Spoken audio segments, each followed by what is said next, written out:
Masih di Sapa Indonesia Malam bersama saya Friska Clarissa. Putri Chandrawati terlihat sempat bercanda dan tertawa dengan kuasa hukumnya. Seusai didakwa jaksa terlibat kasus pembunuhan berencana Yosua. Sebelumnya dalam sidang Putri terlihat sempat menangis dan kuasa hukum menyebut kliennya masih dalam kondisi depresi.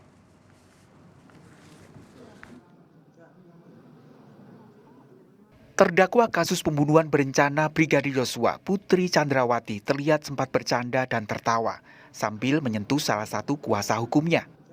Ekspresi ini terlihat usai Putri Sambo mendengarkan dakwaan Senin lalu. 5 kuasa hukum menghampiri Putri Chandrawati dan berbincang. Sebelumnya Putri Chandrawati ditanya hakim terkait dakwaan pembunuhan berencana. Saat itu Putri Sambo menjawab tidak mengerti dengan dakwaan jaksa. Saudara terdakwa, saudara sudah mengerti atas dakwaan dari jaksa penuntut umum tadi? Mohon maaf yang mulia, saya tidak mengerti akan dakwaan tersebut. Tidak mengerti. Iya, saya tidak mengerti. Silakan. Dalam proses persidangan tersebut, Putri Chandrawati terlihat sempat menangis. Pakar mikroekspresi Handoko Gani menyebut, Putri menangis saat sidang karena mengalami trauma saat jaksa membacakan peristiwa dugaan pelecehan di Magelang, Jawa Tengah. Pada saat itu, menurut saya adalah momen yang sangat dramatis atau trauma, mungkin ya dalam hal ini kalau saya boleh pinjam istilah traumatis.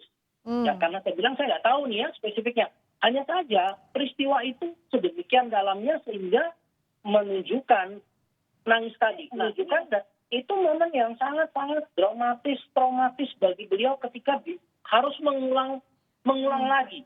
Ya ini kan penting, ketika kita mendengar sesuatu kita juga mengulang memori tersebut kan. Ya. Nah, jadi Sementara kuasa hukumnya, Febri Diansyah menyebut Putri masih dalam keadaan depresi.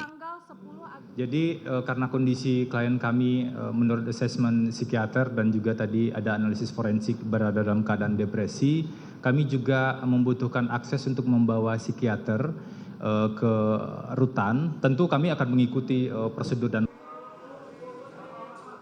Hari ini Putri Chandrawati kembali menjalani sidang dengan agenda tanggapan atas nota keberatan. Sepanjang sidang, Putri terlihat lebih sering menunduk sambil menulis di kertas. Tim Liputan Kompas TV. Bagaimana pakar ekspresi menilai ekspresi gerak-gerik bercanda Putri Chandrawati usai mendengarkan dakwaan pembunuhan berencana? Kita akan tanyakan langsung kepada pakar mikroekspresi Kirdi Putra. Selamat malam, Pak Kirdi. Selamat malam, Mbak Friska. Ini ramai sekali di media sosial. Kita tayangkan lagi bagaimana Putri saat terlihat tertawa dan bercanda dengan kuasa hukum usai didakwa pembunuhan berencana. Apa yang Pak Kirdi lihat dari ekspresi Putri itu? Sebelumnya kita perlu melihat ini dari kacamata yang objektif ya. Ya, Jadi tentu. kalau kita bicara tentang PC, saat ini Bu PC ini, kita perlu melihat dia bahwa sebagai manusia, itu bisa sedih, bisa marah, bisa takut, bisa bahagia. Dan di dalam 24 jam kehidupan seseorang, nggak mungkin seseorang yang depresi gitu misalnya dikategorikan depresi, itu akan selalu muram terus panjang waktu. Bisa jadi dalam beberapa kondisi, dia kemudian tertawa, itu memungkinkan. Kemudian ingat lagi, kemudian dia sedih lagi gitu. Nah, kita nggak bisa benar-benar pastikan apakah dia tertawa bahagia lepas apa enggak, karena kan ada masker yang menghalangi.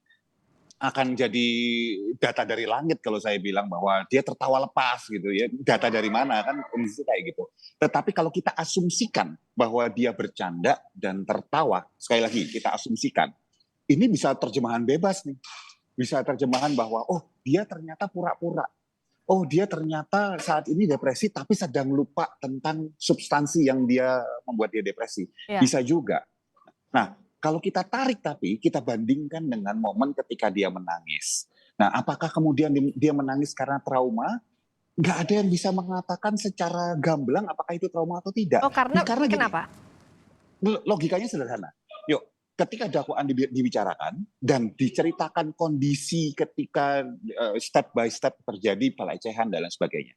Itu kan kalau dia menangis dan kita bilang dia trauma dengan asumsi bahwa pelecehan itu memang terjadi.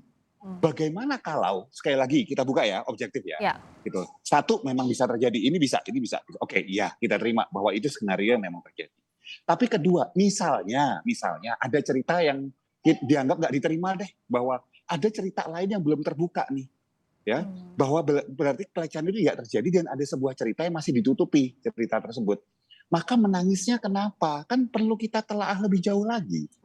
Bisa jadi menangisnya karena dia diminta untuk mengakui sebuah kejadian yang dia tidak pernah terjadi gitu. Dan itu sebuah kejadian yang buat seorang perempuan juga sama-sama kejadian yang tidak mengenakan, harus diakui bahwa tidak terjadi gitu misalnya. Oke. Jadi mengakui kejadian yang tidak sebenarnya pun bisa sama dengan trauma begitu, dengan mengingat apa yang terjadi. Jadi kalau dikatakan menangisnya karena apa, tidak bisa serta-merta oke outputnya menangis. Tapi karena apa ya tidak bisa langsung begitu ya dianalisis, Mas Gerdi. Iya, gini, kalau kejadian beneran, saya sepakat bahwa itu namanya trauma. Kalau kejadian tidak beneran terjadi, ini bukan trauma namanya. Dia berarti menangis karena merasa bertentangan dengan apa yang dia rasakan sebetulnya. Bertentangan dengan batinnya begitu ya? Betul, dan pertentangan ini juga bisa menimbulkan tangisan sama. Nah, saya nggak berani bilang bahwa itu trauma atau tidak trauma, karena ini data dari langit jadinya. Nggak jelas gitu. Nah, kenapa ini jadi dibahas oleh warganet? Karena ada sequence yang bertentangan tadi ekspresinya. Satu hal saat mendengarkan peristiwa di Magelang, dakwaan jaksa penuntut umum, Putri menangis. Tapi setelah sidang lalu tertawa. Jadi perbedaan ekspresi yang ekstrim itu sebenarnya lumrah atau bisa terjadi kita katakan? Gini, kalau saya katakan lumrah, itu lumrah karena banyak dari kita, masyarakat umum, belum memahami bahwa manusia itu kalau kita bicara secara psikologis bisa dibagi menjadi beberapa potensi karakter. Contoh paling gampang deh, misalnya ada yang paling gampang diterima masyarakat mungkin ya, lebih gampang sampainya, itu zodiak. Oh ada Cancer, ada Gemini, ada Leo, Aquarius dan sebagainya. Saya lagi ini paling penyederhanaan. Kalau misalnya ada orang tipe A secara psikologis, maka dia orang yang lompat-lompat. Dia gampang lupa keadaan dia lagi susah ketika dia lagi bicara dengan seseorang yang tidak berhubungan dengan kasus misalnya, dan dia ketawa-tawa. Tapi ketika dia berhadap, ingat lagi, dia nangis lagi misalnya. Tapi ada orang yang hampir sepanjang waktu dia kepikiran terus. Ada tipikal-tipikalnya, nggak bisa disamaratakan. Sederhananya tipikal orang beda-beda begitu ya. Tiap manusia punya tipikalnya masing-masing. Nah tapi untuk sederhananya agar juga tidak mislead di publik begitu, apa bedanya orang dalam kondisi depresi atau trauma atau tertekan itu? Bagaimana sederhananya kita menjelaskan itu, Mas Gerdi? Oke, kalau lebih detailnya nanti teman-teman kita yang memang psikolog, psikiater itu bisa menjelaskan. Tetapi paling gampang dilihat itu gini, orang depresi itu punya masalah dengan low level energy. Orang itu biasanya tadi jadi malas bergerak, jadi malas berinteraksi dengan orang lain gitu loh. Itu satu. Nah, orang kemudian yang kedua adalah dia biasanya untuk ketawa, misalnya ketawa sebentar, terus kemudian dia cepat hilang lagi. Jadi perubahannya ekstrim gitu seperti itu. Bisa disebut itu depresi. Terus kemudian orang ini biasanya ketika dia diminta melakukan sesuatu, maka dia akan lebih cenderung untuk menghindari untuk berinteraksi dengan orang lain. Tapi kalau orang ini misalnya sering berinteraksi, ini sama rata, semua jenis manusia itu rata. Yang tadi saya bilang ada kategori A, B, C itu rata. Jadi kalau ini ada tanda-tandanya simptomatiknya seperti ini, maka kita bisa tanda petik, kita bisa lihat bahwa baru kemungkinan orang ini mengalami depresi yang harus dikuatkan dengan psikiater dan tidak cuma satu psikiater. Tidak boleh satu psikiater untuk kasus sebesar ini. Harus ada second opinion dari beberapa psikiater yang memang fair, yang bisa diakui oleh semua pihak di situ. Jadi nggak bisa katanya-katanya atau sekadar melihat ya. Kalau dibandingkan sekarang, Mas Gerdi, dari sidang hari ini Putri Candrawati lebih terlihat banyak menunduk. Anda melihat perbandingan ekspresinya seperti apa? Menunduk itu artinya si subjek orang ini, dalam hal ini Ibu PC, itu menghindari paparan visual. Paparan visual itu adalah bisa jadi saya ingin menghindari orang melihat saya. Atau saya ingin menghindari melihat orang lain karena itu bisa membuat saya tertrigger. Apakah itu tertrigger marah, tertrigger bingung, tertrigger sedih dan lain sebagainya. Atau saya tidak ingin orang mengetahui kondisi saya sebenarnya seperti apa. Itu menunduk, itu menghindari paparan visual. Sesederhana itu. Nah, apakah kemudian orang menunduk itu pasti depresi? Belum tentu. Belum tentu.